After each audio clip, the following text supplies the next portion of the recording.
thoughts, opinions, and general overall shade thrown on High at 9 News are those of the individual speakers and not those of High at 9 News, its audience, or its advertisers. The statements made do not constitute medical, legal, or financial advice, and for advice tailored to your specific situation, please consult with a licensed professional. Welcome to the High at 9 News Hour, where you will hear from cannabis industry experts and professionals from around the country talk about important topics while shining light on global issues and discussing cannabis as it relates to politics, regulation and reform, data and technology, science, research and medicine, family and parenting, art, celebrities and entertainment, fitness, sports, mental health and wellness, and plant-based medicines and entheogenics. Together, we are building a stronger community, fighting the stigma and creating change. With your hosts, Jason Beck and Rico Lamitte, joined by special industry expert correspondents from around the country, and daily antics brought to you by Cannabis. Coming to you live every Monday through Friday at 9 a.m. Pacific Time and high noon on the East Coast. And thank you all for getting high at 9 with us.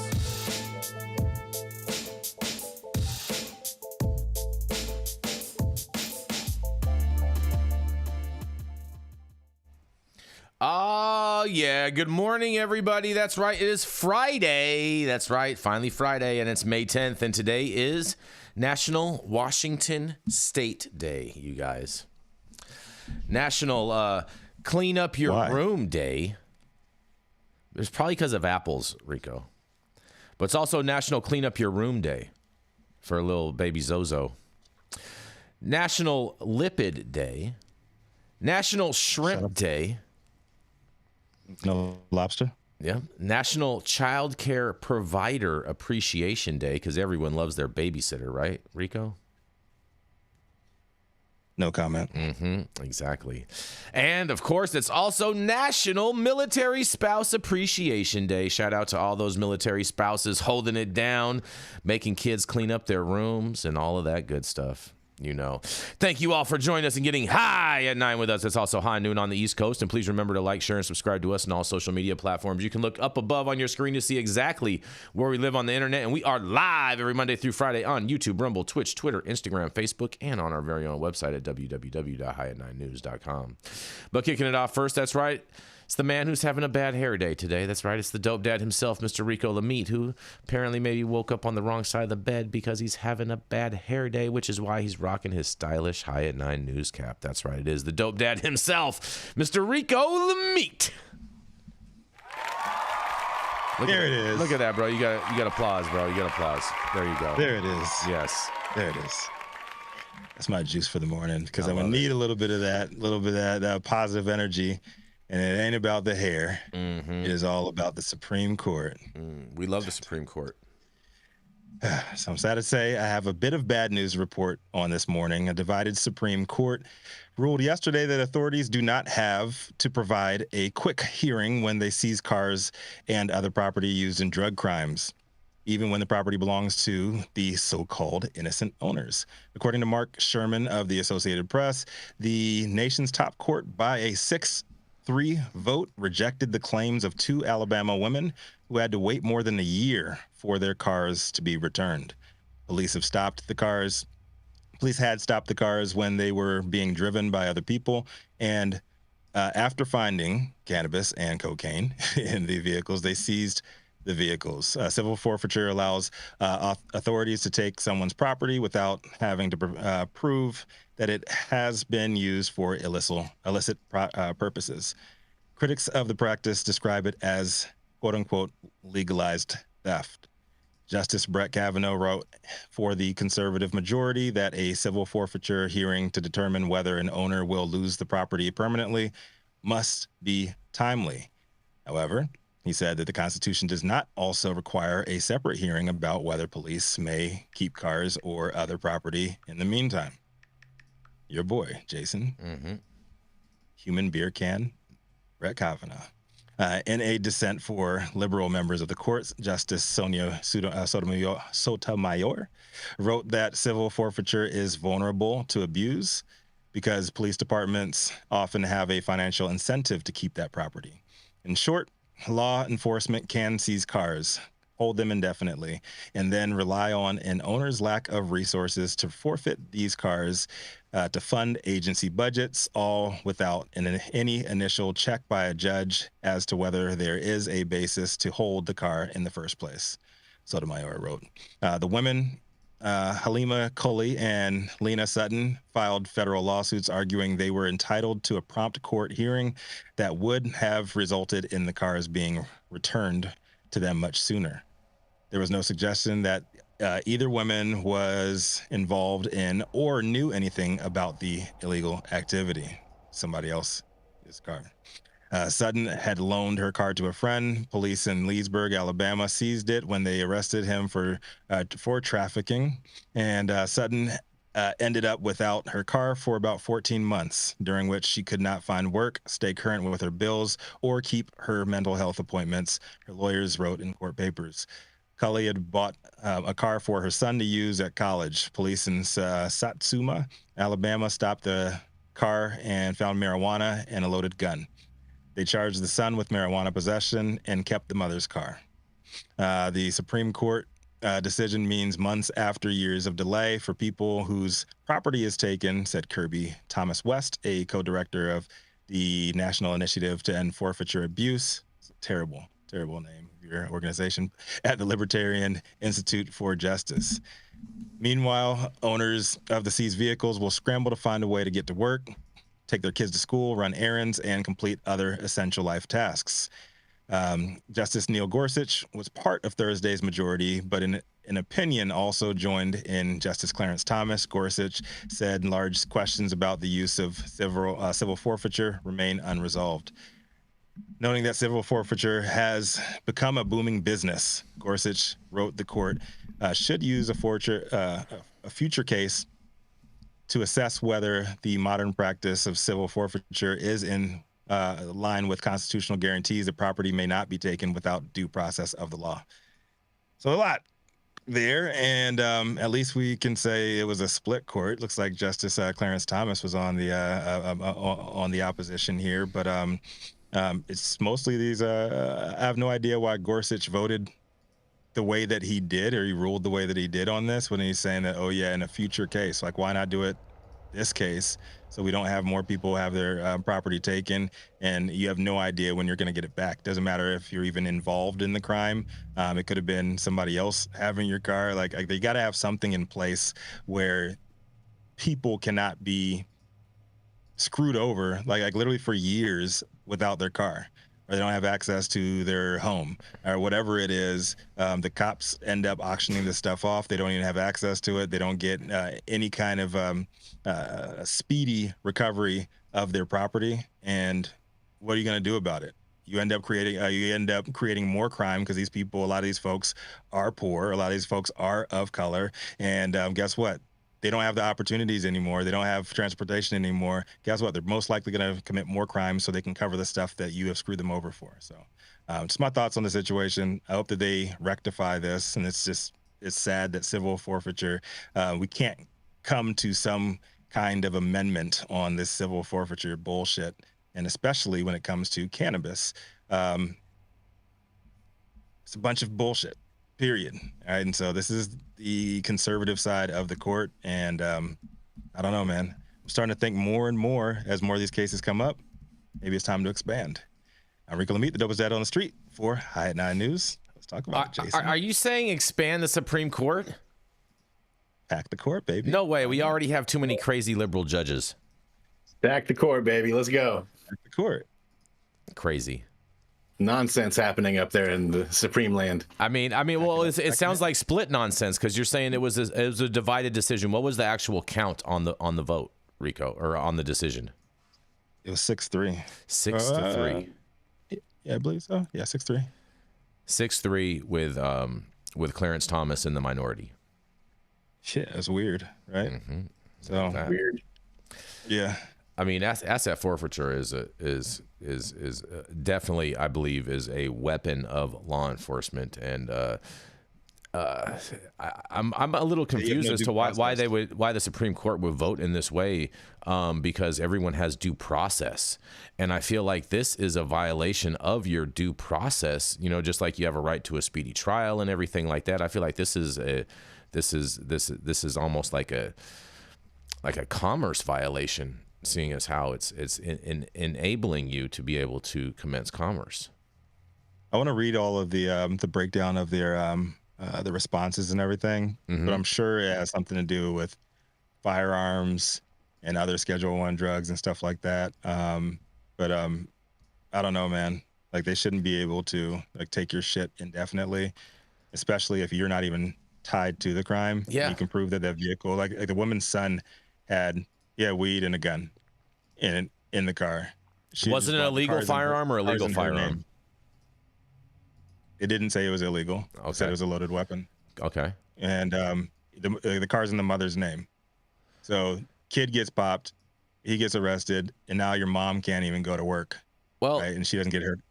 Now, in all fairness, I used to, get a lot of cars impounded back in the day. And, I've had this experience with asset forfeiture and whatnot. And one of the things that we would do back then is make sure that we were driving someone else's car. So then that way they would have the ability to go and get it out of the impound, because we could say that we were just borrowing it. And so you're telling me that the Supreme Court is now ruling that people cannot do that anymore. Am I correct on this, Rico? That's what happened with this woman out of Alabama. Does not matter. She still hasn't got her car back. It's been 14 months. Interesting. When my dad got popped way back when I was a junior in high school, we never got that car back. And my mom was like, I need that car to get my daughter to school. I mean, we had another car, but they kept that shit. It was gone forever. Keepers. This is a sad story. Doctors, do any of you doctors have any thoughts? Any doctors in the room today? Have any thoughts on this asset forfeiture? Cars are bad for the environment from a public health standpoint. Dr. T, bring it in. Yeah. Oh man, that's good. So I do have a question. If your car is actually stolen, then you will lose it? Yep. Wow. Hold on, wait. You're telling if the car is stolen, you're going to lose it? Like if you didn't have anything to do with the crime. If your car is just commissioned in a crime because it was stolen, it is evidence. So I guess they just ruled that there is no due process on any evidence taken for any of these crimes. So I guess don't buy a Kia, right? Real talk. Yeah. Oh yeah. What? How long did they hold OJ's Bronco for? I don't know. He sold it before he died. This shit was right back on the market. Do you think that would have got a higher price at auction because it was OJ's Bronco? I think it. Let me see. I think it went for like 100,000, something like that. Oh man. It was auctioned off like last year, I believe. Mm-hmm. Yeah. You have any thoughts on this asset forfeiture, Rachelle?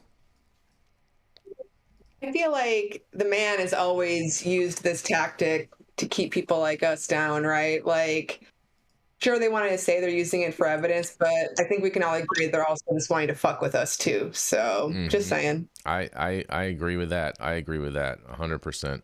Well, on that, I think we are going to go to a commercial and we are going to be right back. Oh man, that was weird.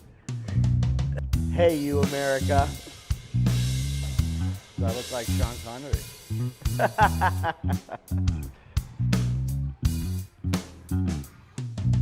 Good morning, America. Saman Razani coming to you live from sunny Los Angeles, California with the one and only highest host, Mr. Jason Beck, smoking on the best weed in the world. Did you know that we have an audio-only version of our podcast? You can find it on Apple, Google, Amazon, iHeartRadio, and Spotify. No excuses in 2024. If you haven't checked us out, check it out now. And also, check out what the Prophet's doing in 2024. A quick update. OJ's Bronco is currently for sale, and you can get it on auction in Las Vegas. The price has just jumped to $1.5 million starting bid. $1.5 million. Who? But hold on. Who's collecting the proceeds? Is the state of Nevada collecting this proceeds? No, it's a private owner. Private owner. Okay, at least it's going to a private owner. Yeah, dude bought it 2 years. A dude bought it for $75,000 2 years ago. Now OJ's died. Yesterday's price is not today's price. Yes. Nice flip. Look, I see Dr. T. He's on the computer right now. He's looking to go place a bid on the Bronco, huh? Not for that price. Not for that price. Telling his banker need to move over some funds right now. Oh, man, exactly. Adjusting the portfolio, bro. OJ special. But up next, y'all know who it is. High at Night News head honcho, the man who is a big fan of the Supreme Court as it is right now, and thinks that everything that they say is all honky-dory. Coming to the stage, it is the cannabis industry's very own Kaiser Brose himself, Jason Beck. Oh, yeah. Good morning, Rico. Happy Friday, everybody. Hope you all are having a great day today. Man, but I'll tell you what. New York, the gift that keeps on giving, you guys, because the cannabis rollout hampered by inexperienced leadership. A New York report finds you guys. Man, Rico, I couldn't have wrote this any better.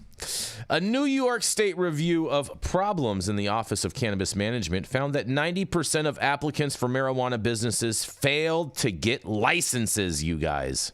Failed. A startup-like culture at the state cannabis agency has contributed to confusion, difficulty, and delay in the rollout of the state's legal market, according to a report set to be released on Friday, as in today. The report, set by a state task force examining a licensing backlog at the Office of Cannabis Management, found that inexperienced agency leadership, consistently changing policies and guidance, and a lack of transparency were among the internal problems hobbling the agency's ability to issue more licenses and help more businesses open. In the review, which was ordered by Governor Kathy Hochul in March after she declared the rollout a disaster, points the clearest picture of yet a licensing process that has been criticized as clunky and opaque. It also outlines ways to clear roadblocks that have helped the illicit market steal the advantage the state had intended for small businesses and people who were harmed by the war on drugs. There are just 122 licensed adult use dispensaries open across the state, while officials say the number of illicit shops in New York City alone has nearly doubled to 2,900. At the end of April, nearly 4,900 applicants for the retail and craft business were still waiting to be reviewed. Some from as far back as August of 2022, you guys. Jeanette May, the commissioner of the Office of General Services, who led the review, said that 90% of all applicants for cannabis businesses had failed to secure licenses, a staggering figure that she said indicated significant deficiencies in how the agency operated. In quotes, in order to make sure that equity works, policy is important, but operations is critical, she said in an interview. And she also says, we have to fix the process. We have to clear the backlog, and we have to get these legal cannabis stores up and going. The waiting list includes 1,200 businesses that submitted applications last fall and spent thousands of dollars to secure properties where they intended to set up shop. Regulators promised them an expedited review, but that was impossible because the cannabis agency had the capacity to vet only 75 applications at a time. Miss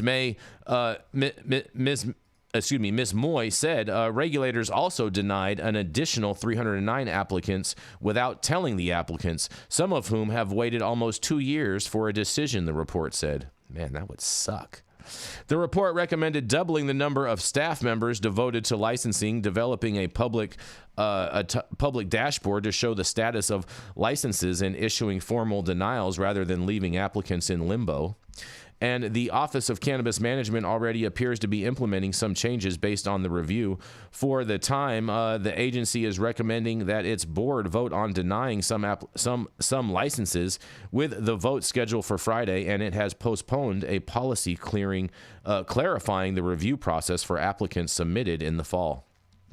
The report acknowledged the agency, which was established when adult use cannabis was legalized back in 2021, had faced significant challenges beyond its control, such a tight labor market that has made it difficult to recruit and retain employees. But while regulators worked quickly under difficult circumstances to get the legal market up and running, the report cited the perceived uniqueness of the agency's work as a significant cultural roadblock to its willingness to adopt processes and systems that have proved successful elsewhere.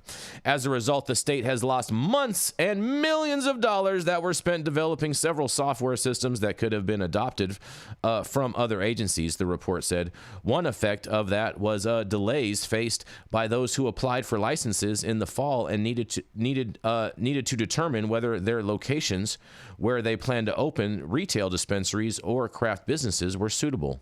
The report describes how the responsibility for vetting license applicants is spread across 4 units of the agency, each with its own spreadsheet for tracking applications.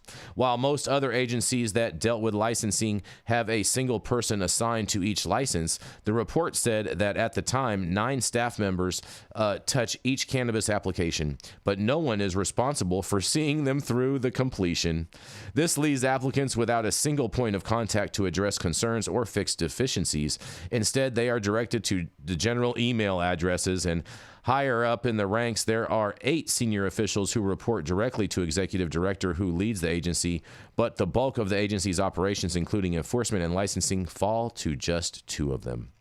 Ms. Moy said she was confident that implementing the recommendations in the report would help everyone involved in the process, from applicants to regulators, and in quotes, "Let's just make sure that we are clear about the work that is happening, and we provide the clarity for everyone that is part of the process," she said. It's a little boring, but it's super important. Well. I feel like New York needs to just adopt the same software that Domino's Pizza has, so then that way you can track your pizza from the time you place your order to when it gets delivered to your door for all these cannabis applicants. But I can't wait to hear what y'all have to say. And this is Jason Beck for the High at 9 News Hour. What do y'all think about this? Really? Crickets, huh? You guys are on mute. They just failed? There you go.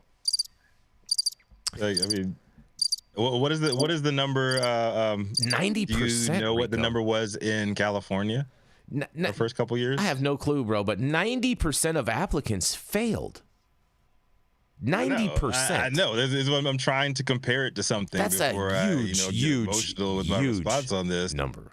You know, it sounds like it's a big deal. I'm not sure. It's a big deal. It's a big deal, Rico. Sounds like a big deal. It's a big deal, It bro. sounds like a big deal. It's a big deal. They got a lot of shit. They got a lot of problems. I think personally, I mean, always hindsight is 2020. Mm-hmm. They just tried to move too fast, and they had delusions of grandeur. And I don't know, me and you, Jason, were the only ones that called that shit out, like, from the jump. Yeah, you can look at all the old episodes of High at 9 News, and you can see how long we've been calling it out since the beginning, since Jump Street. Everybody else was like, "Oh no, they're gonna get it right." They're gonna. It's New York. They're gonna do so well. I thought that they're gonna be the new California. Yep. Right. Even Gretchen used to say they were gonna do well.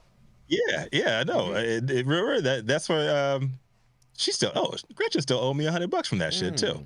Right? I'm glad you said that, man. I hit Gretchen. You're welcome. She owed me a big face Benji. Mm-hmm. I thought that they would do better than they did, but as soon as Kathy Hochul did that photo op and said that she was they were going to have at least 20, but they're aiming for 50 of retailers opening up every single month, I was like, hell nah. It's just not going to happen. Mm-hmm. And where they are right now, where they have 90, it's another number, 90. They have like 90 dispensaries open in the state. Yeah, exactly.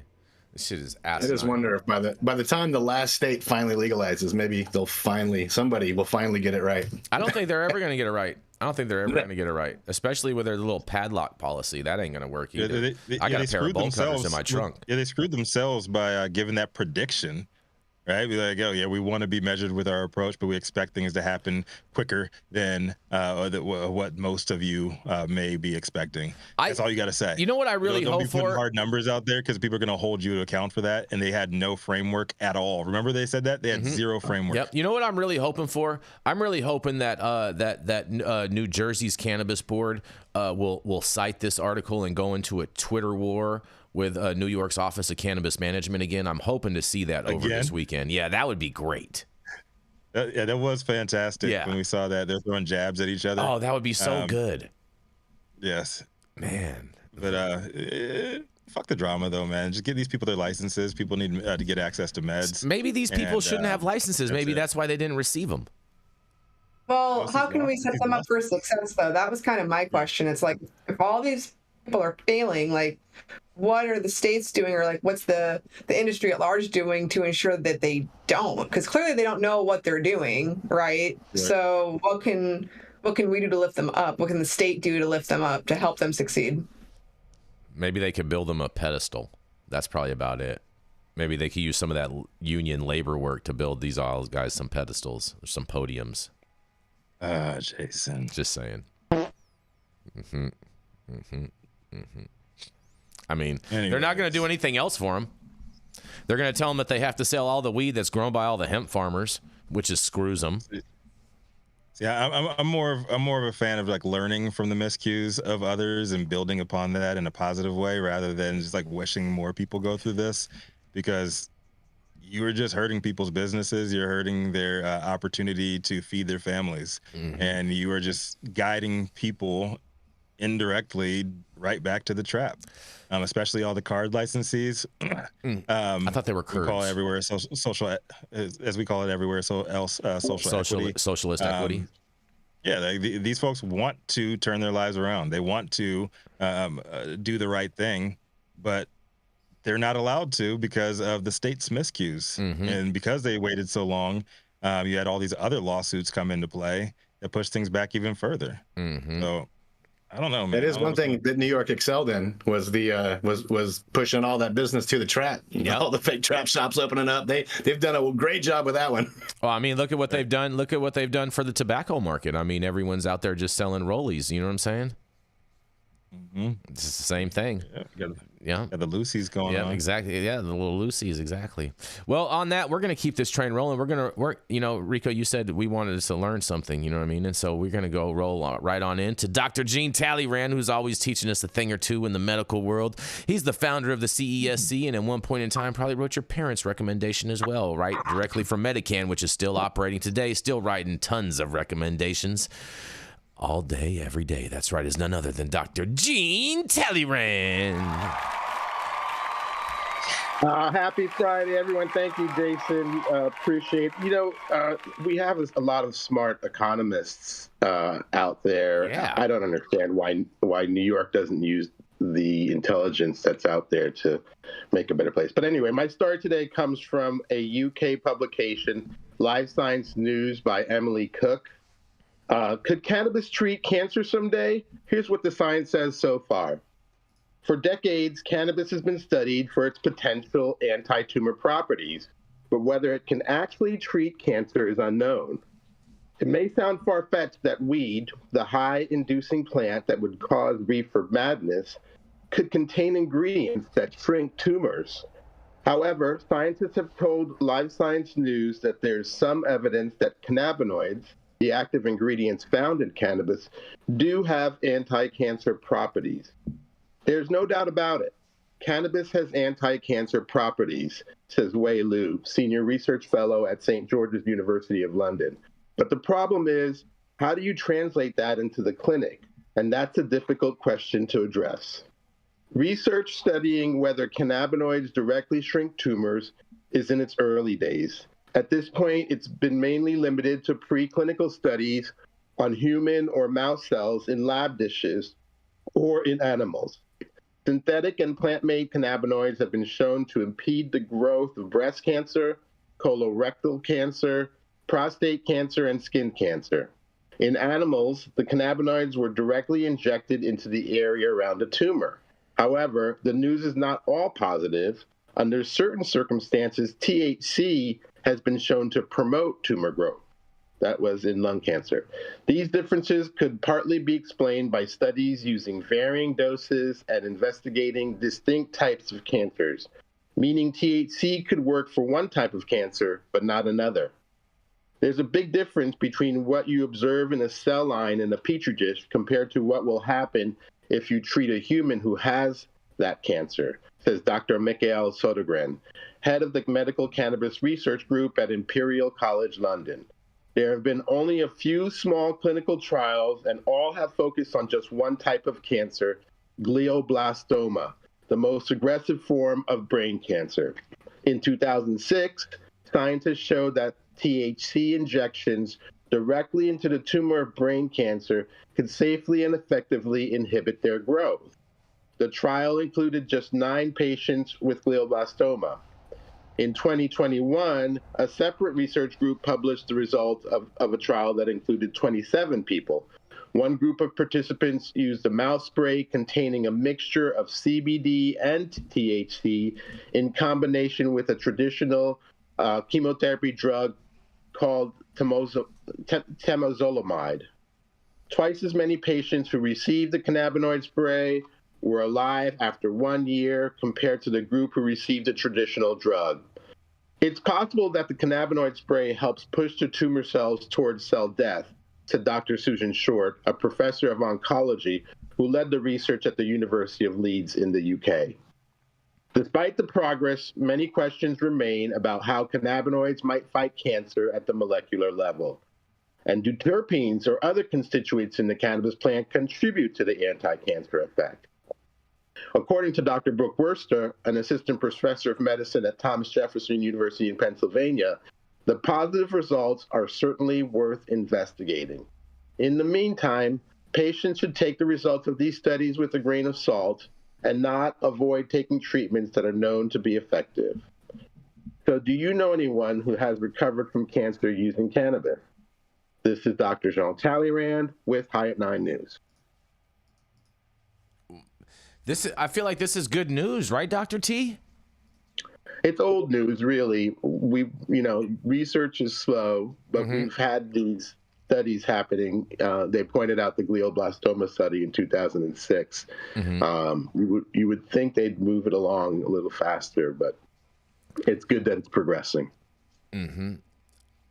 I do find it interesting, too, of how they're distinctifying, because there are many different types of cancer, and they're saying that cannabis is good for some cancers, but not all cancers. And I think that's really important for people to know overall, because oftentimes cancer is just looked upon as one blanket kind of type of illness, even though it affects many different parts of the body and attacks the body in different types of ways. And so I think that is good for people to know that cannabis is not good for all cancers. I think that's something really important, because I think a lot of the times the activists get caught up in the thing of like, yeah, cannabis is great for cancer, and they're always beating that drum. But from what you're saying, that there's some types of cancer that it's not actually good for. That's right. There was a type of lung cancer that THC, and this was just in a petri dish, the lab dish. So it might be different in a live person, but some type of lung cancer that cannabis seemed to promote the growth, that THC seemed to promote the growth, not the whole plant. For the two doctors in the room, what is the percentage of from when you see something that works in a petri dish to actually works in real life on an actual human? What is the percentage or ratio that you think it translates?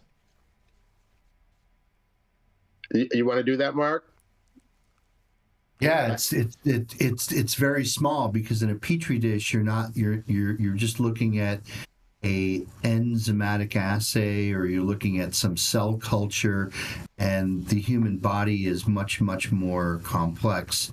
But that gives the scientists the lead. So often what they do in cancer laboratories is they'll identify a target, identify a protein target in the body, and they know if they get a compound that binds to that protein target, it could basically shut down that protein's role in the cancer disease at that state and time. But you got to remember that there's literally millions of different enzymes and proteins in your body that these molecules can interact with. And so what you're looking for in a petri dish are compounds that basically kill cancer. And we know that there are toxic compounds that kill cancer, but often those compounds which are administered during chemotherapy do so much more collateral damage to healthy tissue that often the patient succumbs from the toxicity of the chemotherapeutic agent itself. So, do we know chemicals that will stop tumors? Yes. Do we know chemicals that will stop tumors, but also are safe to the rest of our body? I mean, that selectivity is basically what cancer researchers are looking for. Mm-hmm. What Dr. Talleyrand and I already know is that on a molecular basis, there's actually a rationale on why cannabinoids like THC and CBD elicit their anti-tumor properties. They're antioxidants, and what antioxidants often do is they quench things called free radicals. Mm-hmm. Free radicals are in the body that can often damage DNA or other cellular components. So the antioxidant effect of cannabinoids often will protect you from cancer. That's why the U.S. government had this patent on neuroprotection of cannabinoids.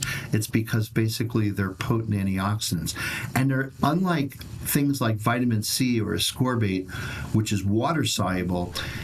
These antioxidants are fat soluble, so they deposit in the fatty tissues of your body, including organs like the pancreas and the brain.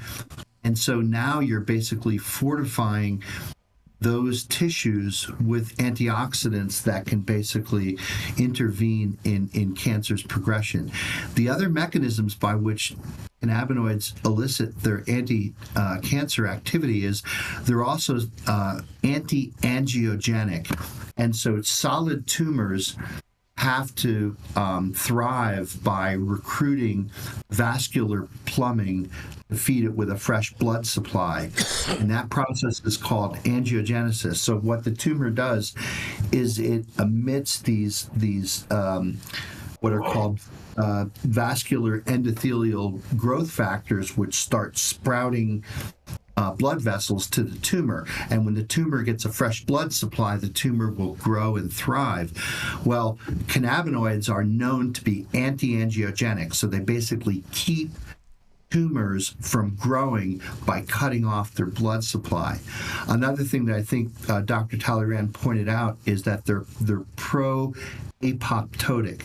And what that means is that in the life cycle of the body, cells live and cells die. And when cells don't die, and they don't die a happy death, they can become cancerous. And so pro-apoptosis compounds like cannabinoids will basically promote what's called programmed cell death, which is a very important thing.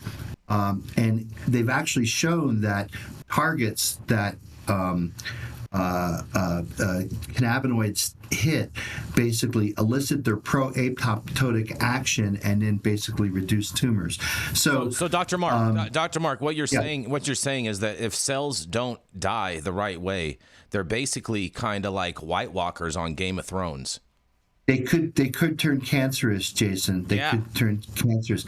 And the other thing that cannabinoids do is they're anti-proliferative. So in order for cancer cells to proliferate, they have to have this proliferative activity through what's called the vascular endothelial cells, which are basically your flesh. Mm-hmm. And so cannabinoids basically stop proliferation of cancer tissues. And those are things that we can test in a petri dish, right? Because we could stimulate cells with growth factors, and then we could look underneath the microscope when we add cannabinoid to that, does it actually inhibit the tumor from growing? So there is a lot of, just to get back to the petri dish thing, there is a lot of value for looking at various models in a petri dish kind of setting because you're not injecting these compounds into humans.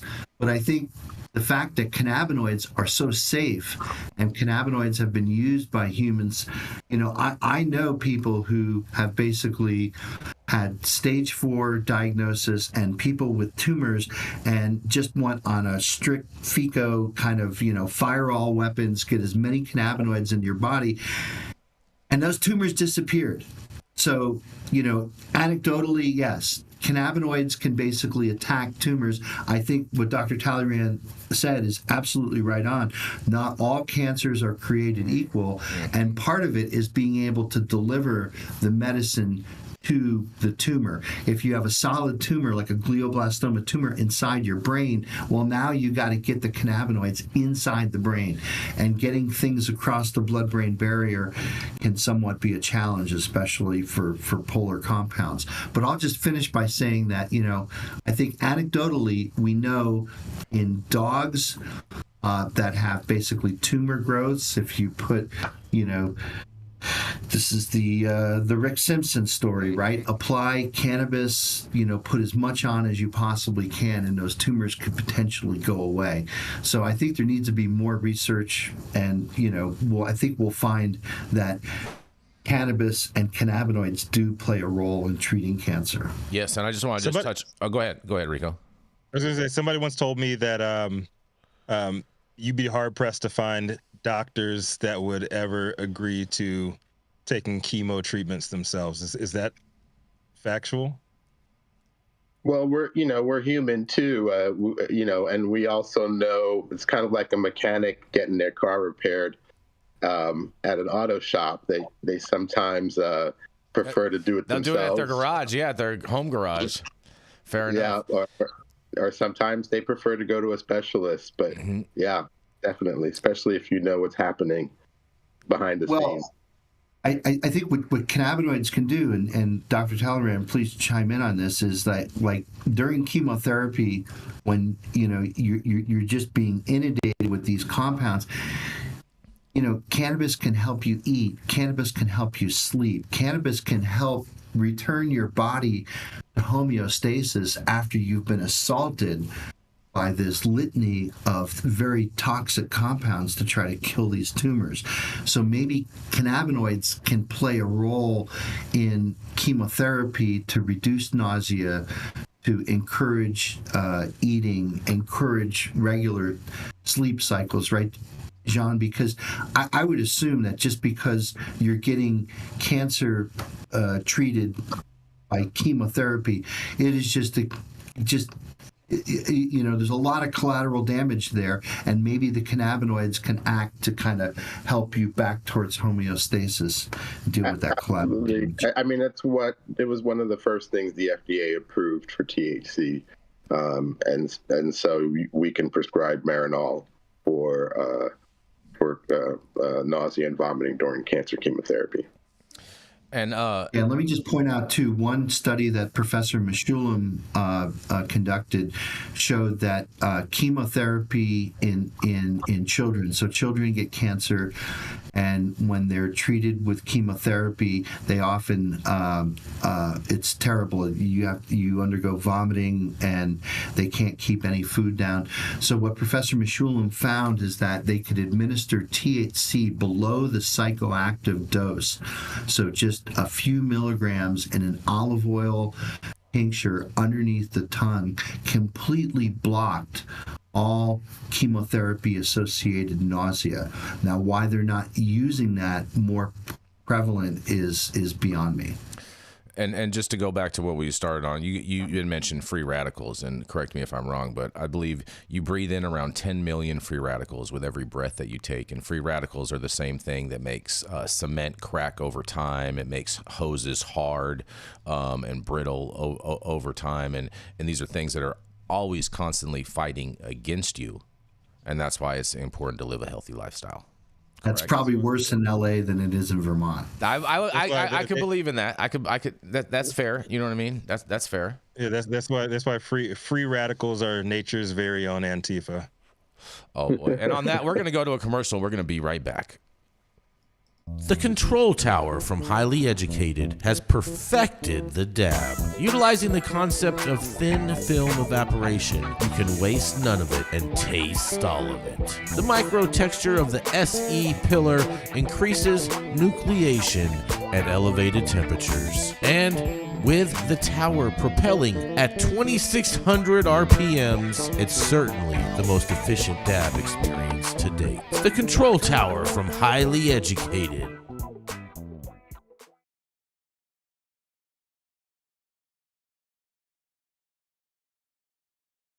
There we go. All right, stop whatever you're doing. Make sure you hit the like button. Make sure you subscribe to the channel if you have not subscribed already. And all of the articles that we cover on today's show, you can read directly on our website at www.highat9news.com.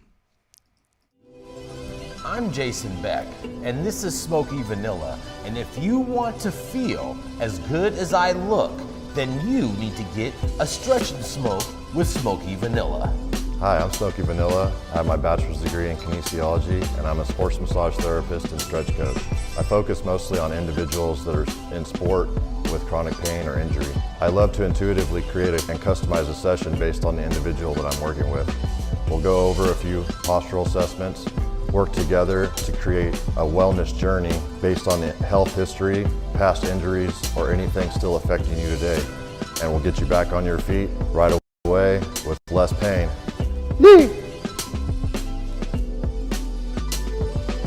We're about to stretch, and then we're gonna smoke, because we're gonna get on our stretch and smoke. If you want to feel as good as I look, then you need to come on down and get a stretch and smoke with none other than Smoky Vanilla.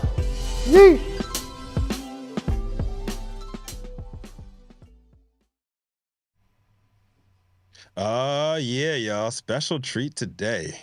We have a two-time visitor, correspondent coming out of the great purple state of Texas. That's right. Good to have you back really a second time this week, It's my brother. colorblind. But when he is not at home in the ATX cooking up fresh t-shirt heat, he hits the high road and comes and kicks it with us. Here to break us down with a little Friday love, my man, Stone Slade.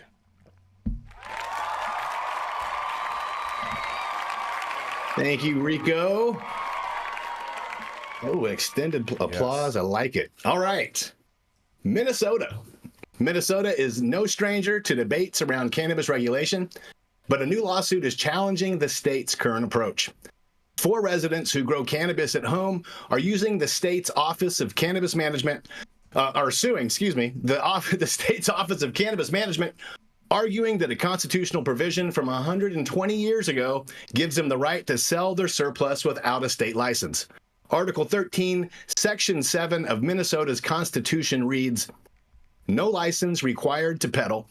Any person may sell or peddle the products of the farm or garden occupied and cultivated by him without obtaining a license therefor." The plaintiffs believe that this language applies to cannabis too. The lawsuit filed in Ramsey County District Court targets OCM Interim Director Charlene Briner and Attorney General Keith Ellison. It aims to challenge a clause in the state's cannabis law that only allows licensed sellers to distribute their products. Licenses won't be available till next spring, and competition for them is expected to be fierce. One plaintiff, Patrick McClellan, who suffers from a rare form of muscular dystrophy, finds himself growing more cannabis than he can use.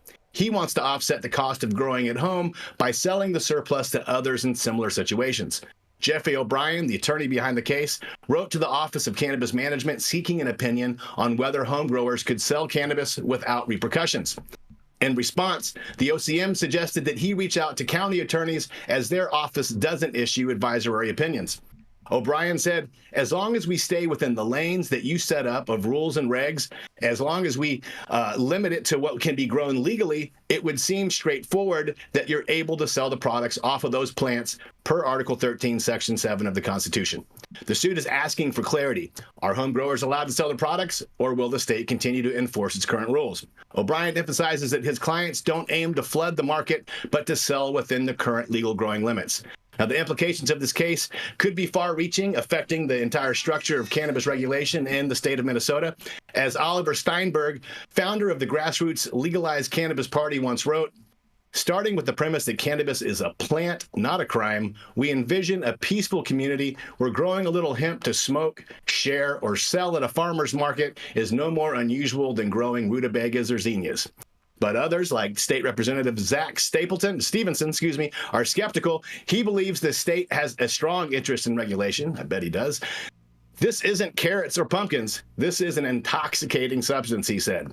Now, the legal history of the issue is a mixed bag. In the 1996 State versus Wright case, courts ruled that because marijuana was illegal at that time, farmers didn't have the constitutional right to sell it without a license. However, in other cases involving legal farm products, the courts upheld the right to sell under Article 13 while still allowing health and safety regulations. Minnesota's constitution remains a peculiar battleground for cannabis advocates, especially those hoping to clear the way for some small-scale growers. And whether this lawsuit will tip the scales remains to be seen. For me, I think it's sad that this multi-use plant is treated like a dangerous narcotic. Almost equally absurd that it has to be regulated so heavily. There are plenty of legal intoxicating herbs like kratom, areca nut, wild lettuce, coffee, and even nutmeg, if you don't mind a little explosive diarrhea. My point is, if cannabis hadn't threatened industries like paper, plastics, buildings, and of course big pharma, and hadn't been vilified by the U.S. government and around the world, it would be recognized for what it's always been, a versatile powerhouse nutraceutical that should be available directly from farmers and farmers markets. I'm Stone Slade reporting for the High at 9 News. This is a great little story, Stone Slade. It's a good one. I like Go Minnesota. Yeah. What do you think about this one, Rachelle? Yeah, exactly. People have been talking about this provision in the Constitution for a while now in the community, claiming that it makes the argument that, yeah, home growers can sell. I honestly don't think that it's going to stand. The government in Minnesota has already kind of said regarding this that it doesn't apply to cannabis.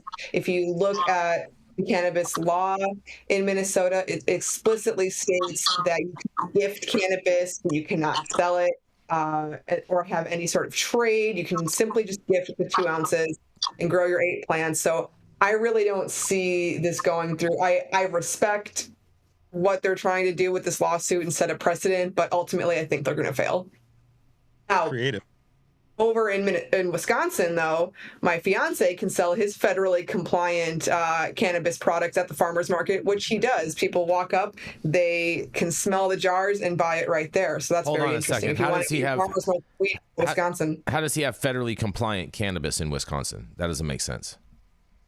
It's under the it's compliant under the 2018 Farm Bill. Oh, hemp. Well, I think it's all bullshit. cannabis. It's all cannabis. It's all cannabis. It's got THCA in it, right? THCA. It's got THCA. THCA. It ain't compliant. Federally compliant cannabis. Federally compliant. I like how you worded that. That's a very professional that, journalism yeah. tactic right there, She's good with the Michelle. words. I like She's good that. with the Yeah, words. yeah, because you definitely That use goes that in word. words. Bullshit. If it's got THCA in it, it's cannabis. It's not. There's no loophole. There's no bullshit. There's tons of THCA. loopholes, bro. That's There's bullshit. that the loophole is big enough to be a black hole. Oh, It's so big. No, it's just. So More let into me ask a wormholes question myself. about this THCA cannabis. Yeah. So when the growers are, because they have to come in under 0.3% THC. So do That's they by weight, harvest- though. That's by weight, too. That's by weight, by bulk weight. Okay. So do they harvest early to make sure that none of the THCA or very little of the THCA decarboxylates on the plant? No, they're not doing decarboxylation. They're claiming that THCA is outside the regulatory auspices I of understand. the Controlled Dangerous Substance Act. I understand. But as the plant grows, it naturally will produce mostly THCA, and then That's correct. some of it on the vine, on the stem, will convert to THC. A small percentage will convert to THC. And so do they try to control for that as they're growing so that they meet regulatory standards, meet the standards of hemp? I mean, I would say yeah, but I think that's like one of those growing hacks that all the farmers use. You know what I'm saying, Dr. T?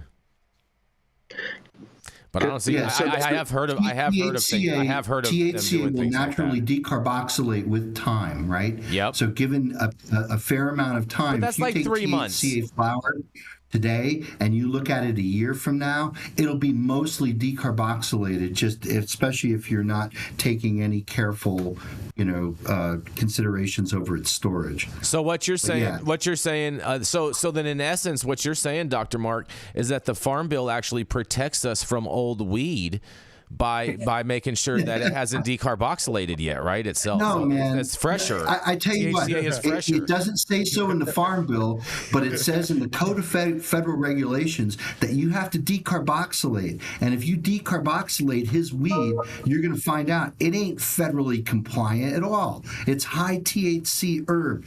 The high THCA weed is weed. We know this. Cannabis. We know this. We know this. In his defense, I do want to say that it's very, very hard to remain compliant, including making sure that his crop does not test hot. And a lot of the vast majority of cannabis on the market in Wisconsin is high CBD. So I just want to make that very, very clear. Yeah, shout out to all those high CBDs out there. Mm-hmm. Yeah. Yes. Way to CB do it. Yes, that's right. Speaking of CB does this, we're going to keep this show rolling. We're going to roll right on into Miss Rachelle Gordon. She is the editor over at Green State Magazine, and today she has a different piece from a different outlet. What is going on, Rachelle? Not to mention, she's getting ready to be a bride-to-be, so she's been running around, getting ready, doing all that bridezilla stuff. That's right, is none other than Rachelle Gordon. Oh, thanks. So the reason, why I'm here, first of all, my friend who I switched spots with, we're just really feeling Minnesota right now. We got the Timberwolves in the playoffs. Wolves got my throwback on. Getting it. So I just thought that this show really needed a double dose of Minnesota news. And so I also selected a story from our friend Peter Callahan at MinPost. I was actually on a panel with him at Lucky Leaf Expo a week ago. Great guy. He's doing great work here in Minnesota covering the news. So let's talk about his other story from the week about how tribal nations in Minnesota could become major players in our new cannabis market. So here's the story. Ongoing negotiations between Governor Tim Walz and a group of Minnesota tribal nations could make the tribes major players in the state's recreational cannabis industry, both on and off reservation land, including in urban areas. Walz was directed by last year's House File 100, our legalization bill, to negotiate, quote, in good faith with any tribes interested in entering the cannabis business, both medical and recreational. While the law acknowledges that sovereign tribes can act on their own land without agreement with the state, and 3 tribes have either opened or announced plans to open dispensaries on reservation, the law stated that the compact could, quote, proactively address jurisdictional issues related to the regulation of the cannabis industry, unquote. Walz administration officials say talks are progressing and include discussions of off-reservation cannabis businesses owned by tribes, as well as business interactions between tribal entities and state-licensed businesses. The negotiations involve 10 tribes, though not all are expected to get into cannabis cultivation and sales, said the officials who agreed to speak to MinPost on condition their names not be used because negotiations are ongoing. The one tribe not taking part is the Upper Sioux community. Messages left for officials representing several of the other tribes involved in the negotiations were not returned in time to be included. The state is being represented by staff from the Office of the Attorney General, the Office of Cannabis Management, the Governor's Office, and outside legal counsel Mark Levitan, hired to help with the negotiations. The state has not engaged in negotiations for new compacts with tribes for decades and wanted outside legal expertise on cannabis law and tribal relations, which Levitan has, the official said. Quote, these are friendly parties with the goal of getting to yes and making sure the state's needs and the tribe's needs are both met with what the statute allows, one administration official said. An agreement is not expected before the end of legislative session in 2 weeks, with the administrative officials saying they are aiming toward being ready in time for the launch of the new market. And the extent of tribal cannabis operations in the fledgling cannabis industry is the subject of speculation among lawmakers and lobbyists crafting revisions to last year's House File 100. That is, how could the details of any compact change how lawmakers and state regulators scale and stage the market. I'm going to skip ahead. I know we're running short on time. Basically, here's the too long didn't read. The tribes are essentially getting together with the government here in Minnesota to decide, can we do business with one another? Can we do business with other regulated operations? Can we open dispensaries off reservation lands? As of right now, there are only a few recreational dispensaries open in Minnesota, all of which are on reservations and all of which are really far away from the Twin Cities metropolitan area. I think the closest one right now is like 4.5 hours. However, a new one is going to be opening this summer, about an hour south of the city by a major casino, which could bring in a lot of traffic from the Twin Cities metro and from neighboring Wisconsin. What's really interesting about these discussions is the ability for the tribes to potentially open dispensaries off of reservation lands, which would be a huge boon for them and for the communities as well.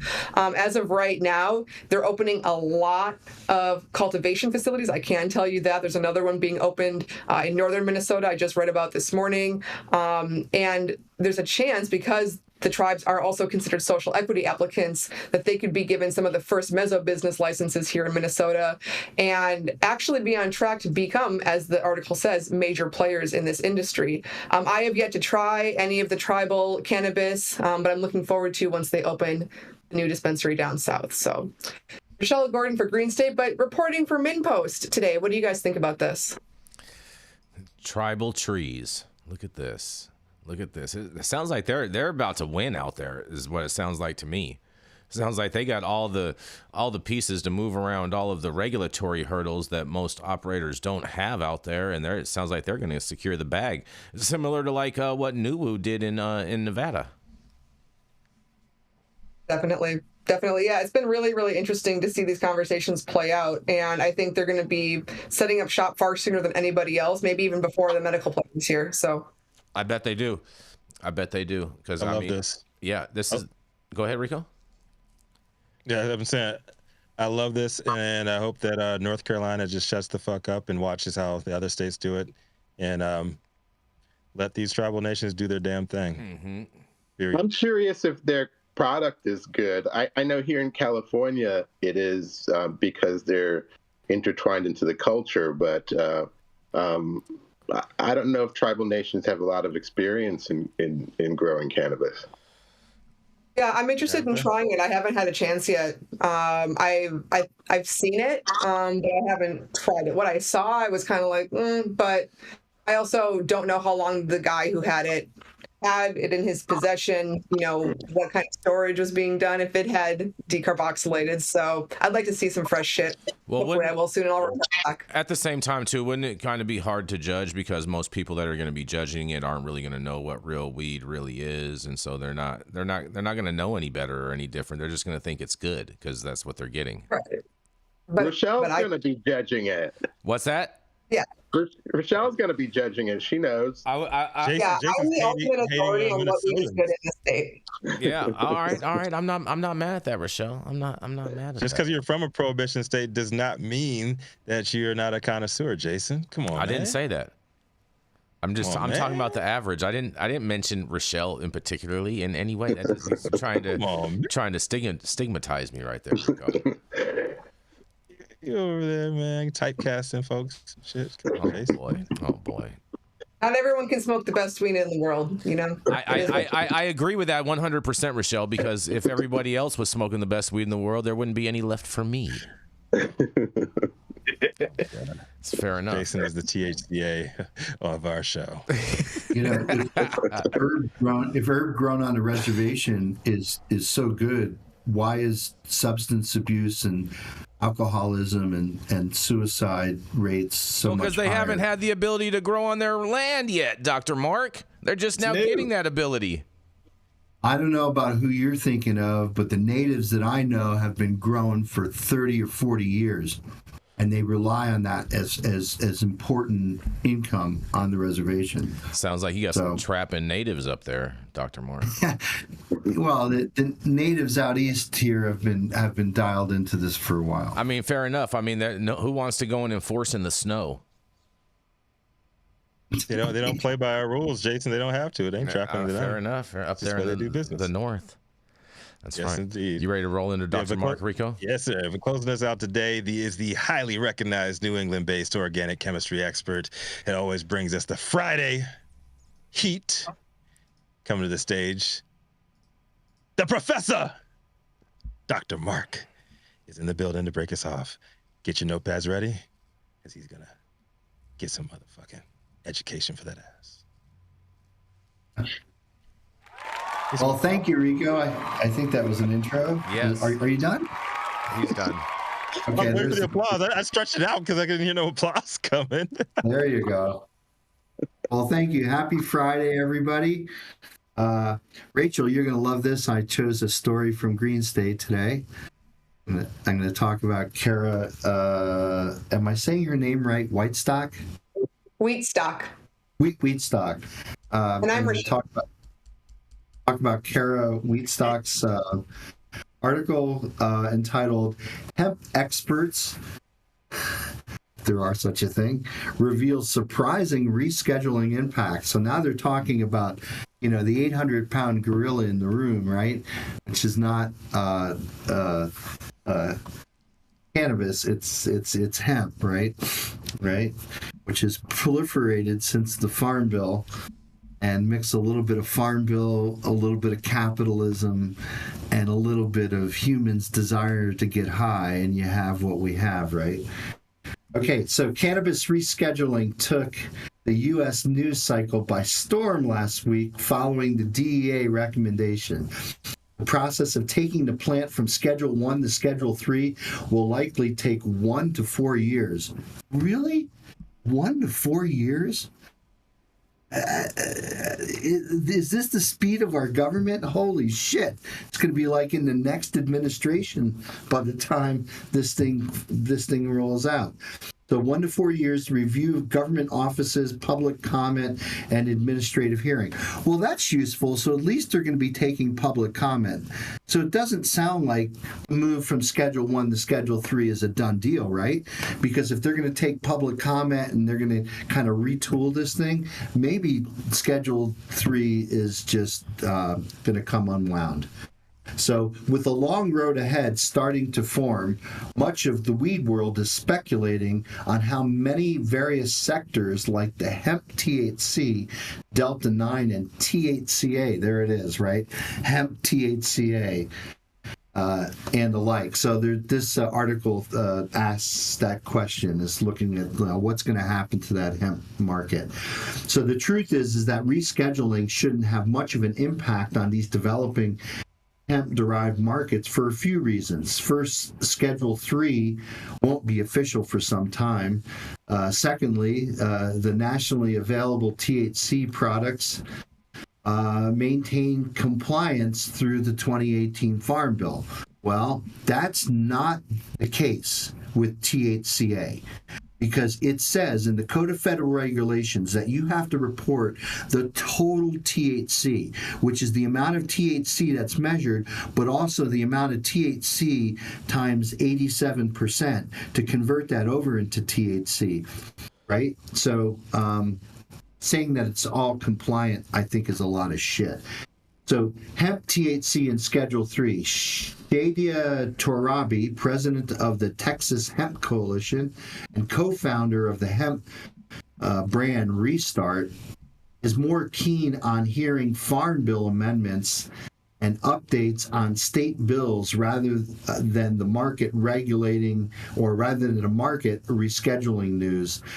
But one day they may inform each other. Well, again, we've talked about this on High at 9 News a few times.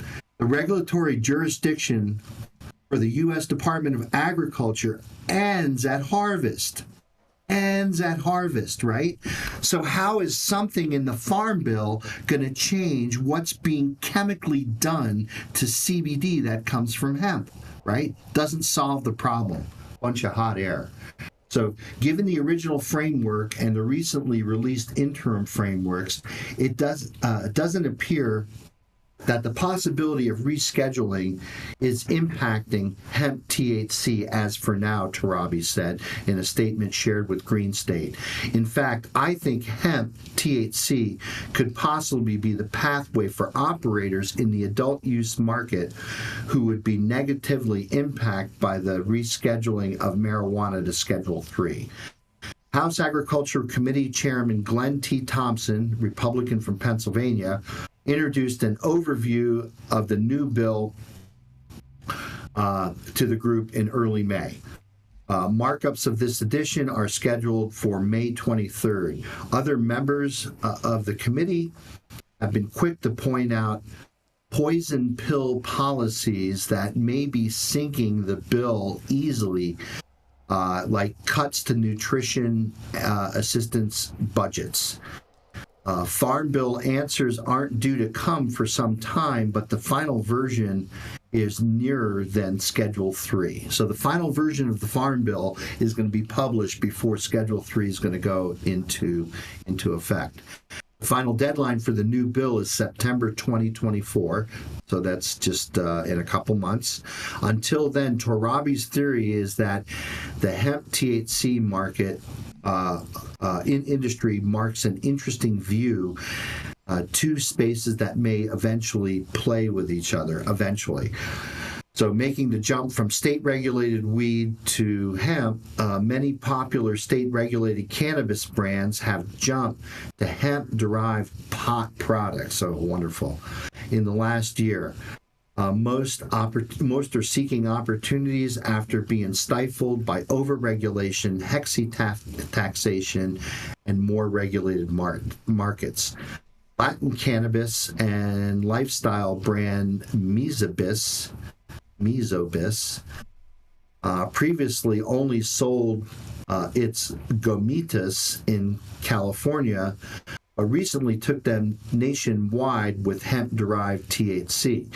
With rescheduling possibility on the horizon, Green State asked the CEO and co-founder Nelson Curry how the brand feels about the upcoming process and the new line that it has dropped. Like Torabi, his attention isn't on rescheduling, it's on the Farm Bill. That bill will dictate the next 5 years of hemp THC at the federal level, and it may not rewrite the definition of hemp, Curry said. As for rescheduling goes, besides the removal of 280E tax, I don't think anyone knows what rescheduling of cannabis actually means. Therefore, it seems quite early to be making or taking any actions or implementing procedures, as the jury is still out on what rescheduling will actually do. The moral of the story, hemp THC won't be impacted by the rescheduling recommendation anytime soon. The news was big, but doesn't mean that directly touches every part of the hemp space. For now, all hemp eyes are on the Farm Bill markup. Eventually, the federal government will likely take interest in the space eventually. When it's all said and done with the government, money always talks. Cannabis lawyer Thomas Howard represents Illinois brand Collateral Base. He believes that the state and the Fed will seek to regulate hemp THC and to recoup the profit in the form of taxes. You can ignore all the cannabinoids you want, but the states that legalize it are not because of taxes. In the end, the Fed will figure out their cut, and the states and the regulations for access of psychoactive cannabinoids, whether they are naturally made or made in a lab from hemp or chemistry, Howard said. For now, the Farm Bill has the power over THC operators, but Howard has a point. Those following the space may sense the clock counting down on freedom and ease with their sector operates. There is much unknown about the manufacturing of Delta-9 hemp THC. and other Farm Bill dependent products. However, one thing is for certain, very few brands seem concerned about rescheduling as it relates to their operations. To them, it's the Farm Bill or bust. So, yeah, I don't know. It's the same story. Everyone's talking about the Farm Bill. Farm Bill basically separated out low THC, which is also low THCA cannabis, from the Controlled Dangerous Substance Act. But what they don't realize is that there's all of this synthetic cannabinoid stuff, including conversion of CBD into THC, Delta 9, Delta 8, and then there's all the THCP, THCB, all these other odd cannabinoids, which they're flying under the flag of hemp, but they're not extracted from hemp at all. They're completely synthetic. So, you know, I think there still needs to be some regulation here from the FDA in order to put their arms around that. That's what I've always been saying. I'm interested in what the other correspondents here at High at 9 have to think, and that's our story from Jure Science Hall here at St. Michael's College in Colchester, Vermont. What do you all have to say about this article? I mean, it doesn't sound to me like they're changing the Farm Bill really at all, Dr. Mark. It sounds like everything is going to proceed as normal, and like that's how it sounds to me. Am I wrong? Yeah, it doesn't. I think the one thing they can do, Jason, is they can be maybe a little bit more clear on what I was trying to emphasize with Rachel before, which is that high THCA hemp isn't hemp at all. It's cannabis.